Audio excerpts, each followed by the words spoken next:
Bonjour tout le monde, comme vous savez bien, je ne suis pas un influenceur, mais j'aime bien utiliser mes réseaux sociaux pour aborder des sujets concernant l'actualité qui m'intéressent. C'est pourquoi, dans le cadre des grèves nationales qu'on vit en Colombie, mon pays d'origine, suite aux réformes proposées par l'État qui ont déclenché des centaines de personnes mortes et blessées, je me permets de partager mon opinion et de vous faire une petite invitation. Donc, je ne vais pas ressasser les contextes des victimes et tout ce qu'on voit sur les réseaux sociaux. Non.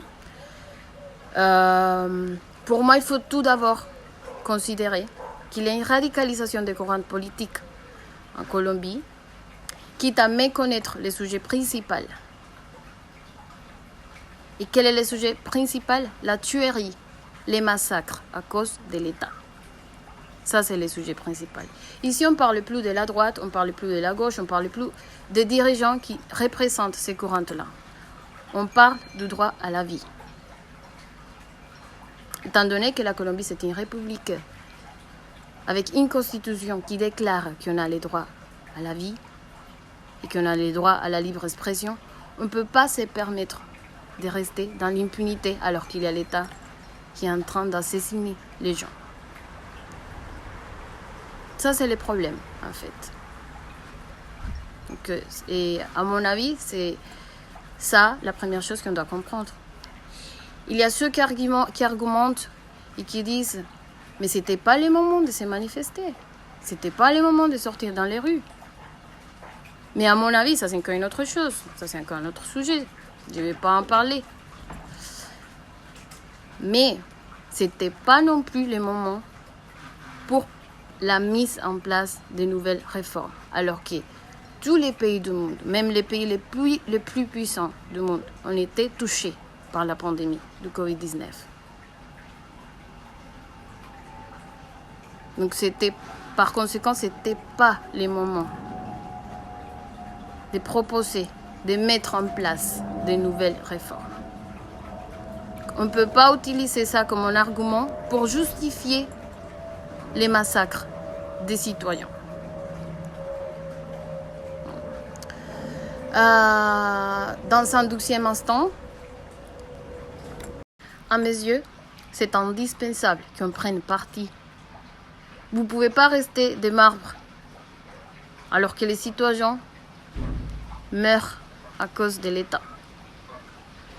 Et sous les prétextes, mais j'en sais rien, mais je ne suis pas bien informée, mais bien sûr qu'il y a des théories des complots, bien sûr qu'il faut trier l'information parce qu'à ce moment-là, c'est vrai que les réseaux sociaux, ils ont beaucoup d'informations, donc on ne sait pas si c'est vrai, si c'est faux.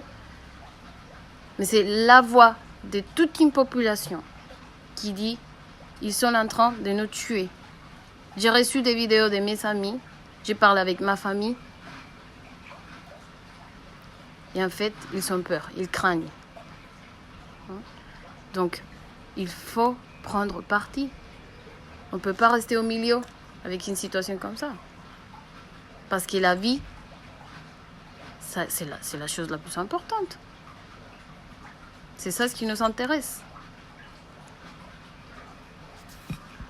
À mon avis, on ne peut pas comparer dans aucun cas un citoyen qui se défend d'un policier qui est déjà armé et qui a déjà les pouvoirs de tuer les gens parce qu'il a été autorisé par l'État. Pour moi, c'est deux choses complètement différentes. On ne peut pas comparer. Pour ceux qui justifient les massacres avec l'argument, mais ils sont des vandales, il faut les punir. Certes, il faut punir les vandalismes. Certes, il faut punir la violence. Mais il ne faut pas enlever les droits à la vie. On n'a pas les droits à tuer les gens. Et surtout, l'État, qui devrait garantir la sécurité des citoyens. Donc, en somme, cette vidéo, avec cette vidéo, en fait, j'avais pas comme but victimiser mon pays. J'avais comme but souligner les faits qu'on ait une population résiliente, résistante, dont je me sens vraiment fière. Parce qu'en fait, ça fait longtemps qu'on a des victimes. Ça, c'est rien de nouveau. Hein.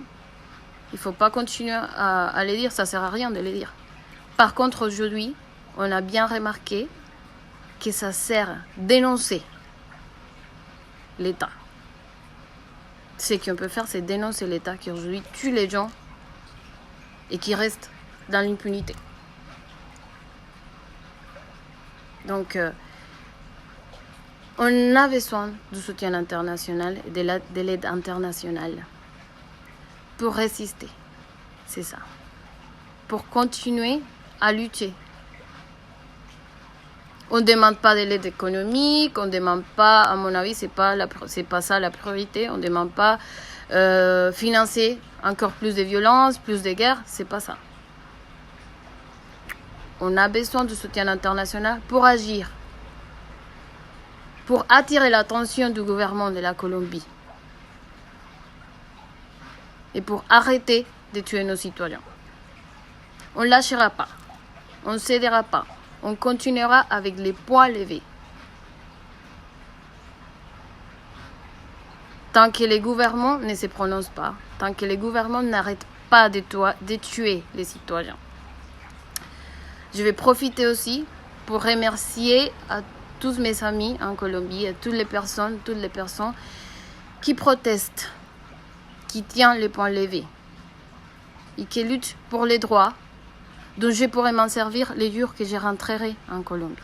Merci beaucoup. Et merci beaucoup à tous les compatriotes partout dans le monde qui, comme moi, qui sont à l'étranger, qui ont les sentiments d'impuissance. Merci beaucoup de se manifester. Merci. Et je vous remercie aussi pour m'écouter, pour partager. En fait, j'ai décidé de le faire en français pour me diriger à mes amis français et pour voilà, vous informer un peu parce que c'est ça ce que je peux faire. Je peux rien faire d'autre. Merci beaucoup.